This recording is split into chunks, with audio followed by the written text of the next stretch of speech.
Quiet Mind, Day 55. The voice isn't you.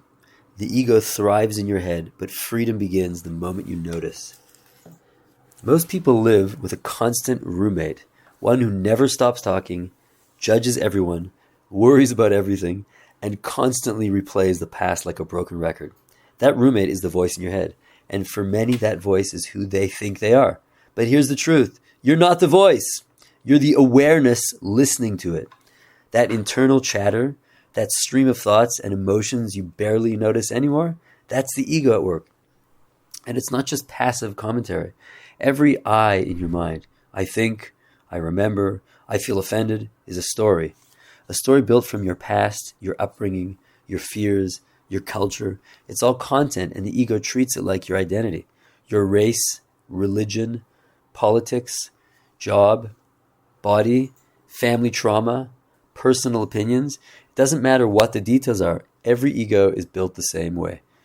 It needs identification and separation. It lives by saying, this is me, and that is not me, especially when that becomes an enemy. Which brings us to one of the ego's favorite pastimes, complaining. Complaining is like ego fuel. It's a way of saying, I'm right, and something or someone else is wrong. Whether it's whispered in your mind or shouted across a dinner table, it's always the same maneuver.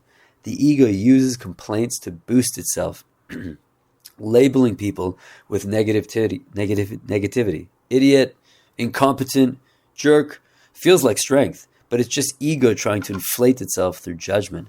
The more offended it is, the more me it feels.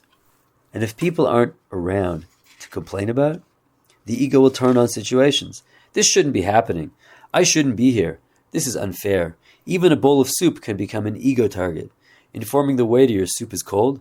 Reasonable. But how dare you serve this? That's the ego talking. And it doesn't want the soup fixed. It wants to feel offended.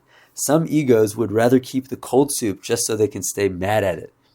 The emotion that often partners with complaining is resentment, a bitter cocktail of self-pity, offense, and blame. The ego loves resentment because it keeps your focus locked on someone else's wrongness instead of your own inner peace. Sometimes the faults you see in others aren't even real. They're projections of your own inner turmoil, or they're exaggerated and blown out of proportion. And worst of all, whatever you react to in others, you often strengthen in yourself.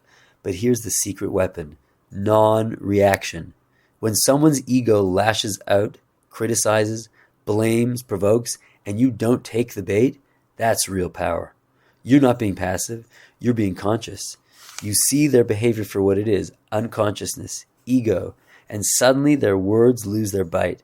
In that moment, you're not feeding the madness, you're inviting sanity. Sometimes your calm presence can even wake up their own, but if necessary, you can still take action. Say no, walk away, protect yourself, without turning anyone into an enemy. Forgiveness, at its core, is this non-reaction in action.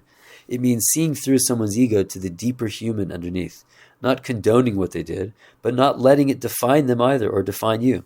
You can even extend this awareness to situations. The ego resists the present moment more than anything. It turns life itself into a problem.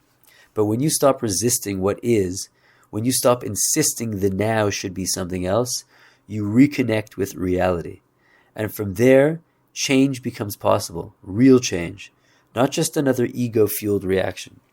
So how do you start breaking free? Catch the voice. Notice when it's narrating, judging, complaining. The moment you recognize it, you create space. You step back, and in that space, something extraordinary happens. You realize you're not the voice. You're the awareness behind it. That simple recognition is the beginning of freedom. The voice will keep talking. It's been doing it for thousands of years, fueled by generations of unconscious minds. But every time you see it clearly, it loses a little power. It's no longer you, just an old mental habit. An ego can't survive in the light of your consciousness.